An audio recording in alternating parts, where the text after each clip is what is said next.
கச்சத்தீவில் தமிழக மீனவர்கள் மீன்பிடிக்க உரிமை இல்லை என்று சென்னை உயர்நீதிமன்றத்தில் தாக்கல் செய்யப்பட்ட பதில் மனு முந்தைய ஆட்சியின் போது தாக்கல் செய்யப்பட்டதே என பாஜக மூத்த தலைவர் இல கணேசன் தெரிவித்துள்ளார். இது தொடர்பாக அவருடன் நமது செய்தியாளர் விஜயகோபால் நடத்திய நேர்காணலை இப்போது பார்க்கலாம். காங்கிரஸ் ஆட்சியில் பார்த்தீங்கன்னா கச்சத்தீவு மீட்பு விவகாரத்தில் கச்சத்தீவு இலங்கைக்கு தான் சொந்தமானது அப்படிங்கிறது ரெட்டு மனு தாக்கல் செய்தாங்க. தற்போது உள்ள பாஜக அரசும் அதே நிலையை நிலைப்பாடு கொண்டிருக்கிறது. தமிழக மீனவருக்கான நிரந்தர பிரச்சனைங்கிறது கச்சத்தீவு மீட்கணுங்கிறது தான். இந்த நிலைப்பாடை பற்றி நீங்கள் என்ன நினைக்கிறீங்க? ஏற்கனவே தந்தி தொலைக்காட்சியிலேயே நேரடி ஒளிபரப்பு ஒரு பேட்டியில் நான் அது குறித்து கௌரவமாக சொல்லியிருக்கின்றேன்.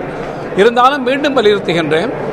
கடந்த ஜனவரி மாதம் அன்று நடைபெற்ற விசாரணையில் அன்றைய தினம் இருந்த மத்திய அரசாங்கத்தினுடைய வழக்கறிஞர் கச்சத்தீவு ஒப்பந்தத்தின்படி கச்சத்தீவில் மீன்விலை காய போடுவதற்கு மாத்திரம் அனுமதி இருக்கிறது, மீன்பிடித்த மீனவர்கள் ஓய்வெடுப்பதற்கு அனுமதி இருக்கிறது, அங்கு இருக்கிற அந்தோனியார் கோயிலை வழிபாடு செய்ய உரிமை இருக்கிறது, ஆனால் கடல் பகுதியில் மீன்பிடிக்க உரிமை இல்லை என்று அவர் தெரிவித்திருந்தார்.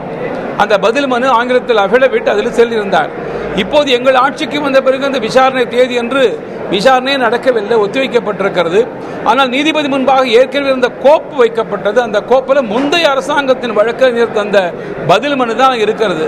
அது கசிந்து ஊடகத்தின் முன்பாக ஏதோ புதிய அரசாங்கம் தந்துவிட்ட ஒரு கருத்து போல சொல்லியிருக்கிறார்கள். அது தவறானது.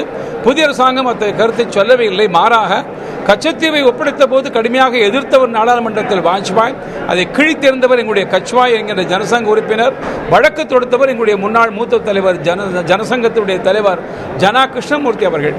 அதனால் புதிய நிலைப்பாடு எதையும் அறிவித்து விரைவிலேயே எங்களுடைய ஆட்சி அறிவிப்பார்கள்.